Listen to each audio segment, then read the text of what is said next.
Kerajaan Tanjung Pura adalah kerajaan tertua di Kalimantan Barat yang pada masa lampau pernah mengalami masa-masa kejayaan dan pusat peradaban. Kerajaan Tanjung Pura pada masa lalu ini terletak di Kabupaten Kayong Utara dan diperkirakan berdiri pada abad ke-13 hingga 15 Masehi di masa kekuasaan Majapahit mulai memudar. Namun jauh sebelumnya, pada pertengahan abad ke-12, sekitar tahun 1284 Masehi, Tanjung Pura yang saat itu disebut dengan nama Bakulapura pernah menjadi salah satu provinsi kerajaan Singosari, yakni di masa pemerintahan Raja Kertanegara yang mengadakan ekspedisi Paman Layu dengan tujuan utama menaklukkan Pulau Sumatera atau Suwarnabumi, lalu disusul dengan daerah-daerah lain termasuk Pulau Kalimantan hingga ke Bakulapura. Nama Bakulapura menurut bahasa Sanskerta berasal dari kata bakula yang berarti bunga tanjung. Lalu di kemudian hari di abad 13, resmilah nama Bakulapura diubah nama menjadi Tanjung Pura sebagai kerajaan yang berdiri dengan agung.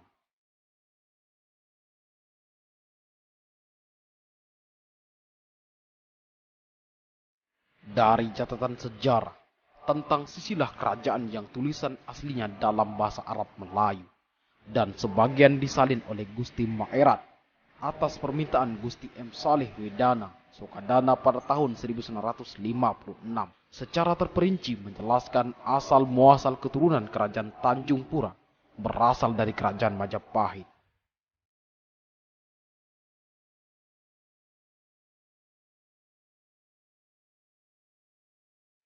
Bermula ketika Brawijaya yang sedang menderita sakit karena diracuni oleh saudara-saudaranya, maka dihanyutkanlah dia pada sebuah rakit di lautan yang luas. Berbulan-bulan ia bersama para Dayang dan Pati. Akhirnya sampailah di pantai selatan Borneo, kemudian menyusuri sungai Pawan dan berhenti di kandang kerbau. Setiap hari ia berendam di sungai tersebut, lalu ikan patin belang ulin menjilat penyakit buruknya hingga sembuh.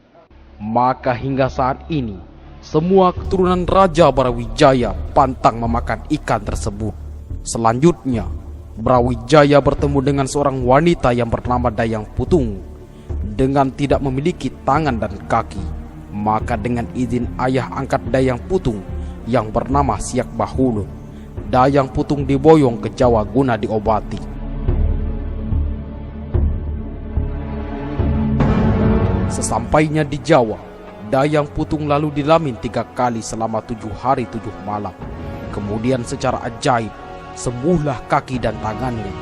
Sejak saat itu, dialihlah nama Dayang Putung menjadi Putri Junjung Bui. Dan dari sinilah awal mula adat istiadat melamin bagi anak perempuan setelah datangnya bulan. Sedangkan saudara-saudara Brawijaya yang berbuat aniaya dikenai hukuman 5 suku sepanjang keturunannya. Kelima suku inilah yang berhak menyelenggarakan prosesi ritual pengangkatan dan penobatan raja.